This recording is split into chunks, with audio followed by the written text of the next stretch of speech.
Hi, I'm Kit Harington and I play Jon Snow in the epic new HBO series Game of Thrones. Go inside the series and behind the scenes, only on Xfinity.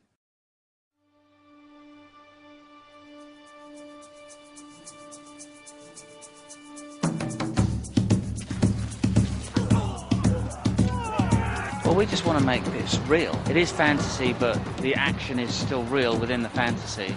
So we want to kind of bring that reality to the fantasy story. You know, death's not a pretty thing, and I think if you can bring that kind of real brutality to death, it shocks people. But we like to make sure that when we're doing things, they're character-driven, they're not just, otherwise it's just moves. So you've got to think about, you know, what each character is. Like, you know, if someone's fighting there, an aggressive killing machine, they'll fight differently to someone who doesn't really want to fight, and it's really nice to try and introduce that. You can get attached to a character, then you're on a journey. You know, we can all kill things or blow things up, but if there's no emotion involved or there's no character involved, then it's what are you actually getting from it? So that's what we try to bring to it, just give it some kind of character-driven action rather than just action. It entails like reading through the script, find out everybody's character, the backgrounds, and trying to differentiate styles between each one and making sure everyone's different so you don't get everything looking the same.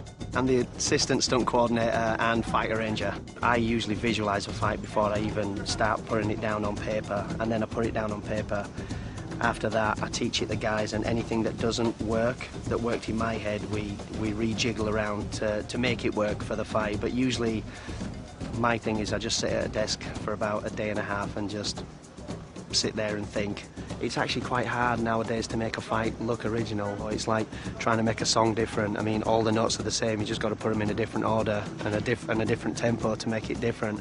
But it's actually hard to find that balance now without people going, oh, that moves from that and that moves from that. That's what I find challenging and enjoying.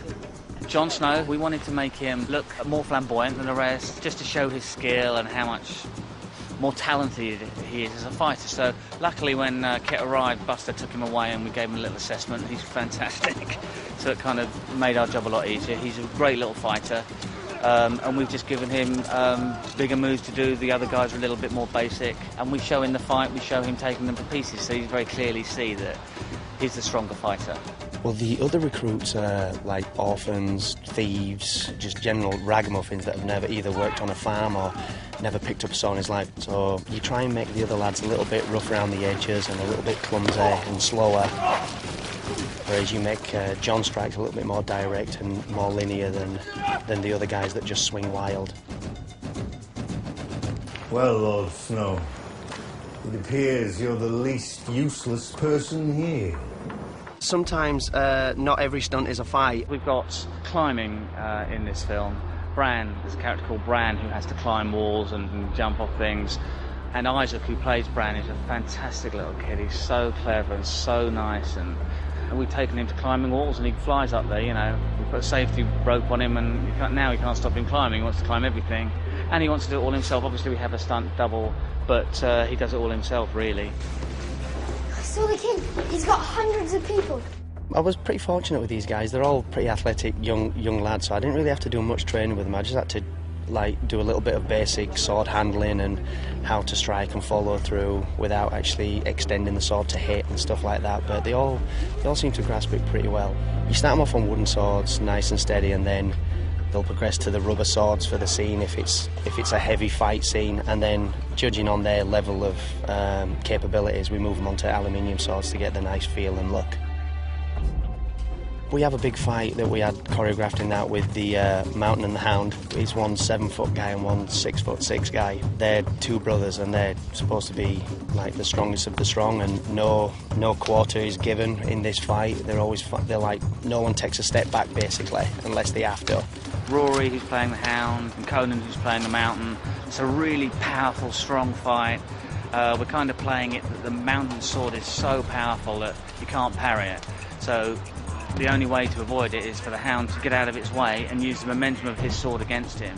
Rory's just laughing and joking, just enjoying everything he can learn, whereas Conan, being a professional wrestler, obviously he's got a hell of a lot of athletic ability about him. The Dothraki, that's an odd one. Again, a lot had to play in how they are as a tribe. The Dothraki are more brutal. They're just about putting someone away as quickly as they can. And they love fighting. They want to fight. They don't want to walk away from a fight. They want to fight anything that moves and grab anything that moves. In the Dothraki Wedding, the fighting actually is a sexually driven fight. So we've got some dancers coming in. It's going to be interesting introducing that kind of sexual element into a fight and seeing how we can use that and make it just different and real and violent. And obviously with the weapon, I mean, that for me was a little bit more difficult because it's pretty much the same principal movements like a sword work, but obviously with the different style of blade, you might attack somewhere a different way. Instead of going 1, 2 that way, you might come that way to back that way, and then so instead of going 1, 2, you'll find different planes to fight on, which is always good. We're going to cut someone's guts open in that as well, so their guts drop on the floor, so that should be quite exciting too. For some reason, they like having multiple man fights in this. We had the Hill Tribe fight where usually it was about 3, 4, 5, 6 guys onto one because obviously it's an ambush, so it's trying to make each one look different and look cool at the same time while sticking with everybody's style. Basically, you just have about 20 stunt guys just running down a hill fighting all the actors. I mean, it's a bit intimidating having 12 stunt guys at either side coming at you with axes and saws and shouting and screaming with blood all over the face. You know, it can kind of put someone in a little bit of a blank panic, you know, but they did well, they did good. We decided we wanted to make this really gory, so we're going to bash one of the Hill Tribesmen's faces in, and we wanted to actually show the bashing of the face in rather than just like pretend, you know, doing a near miss. So we started the action with a stunt man with a hit, Peter, who plays Tyrion, doing the hit. Jesus. Cut there. You're right. Wow. You're right, man. And also now we're shooting Peter pounding down on a prosthetic face, so we won't have to miss it. We can actually move the face, it's movable, but we can actually pound the shield into it, so you'll see it being beaten and blood popping out of it, and it's going to be pretty horrible, but that's what we're after in this. We want to make it look real, you know, that's what really happens.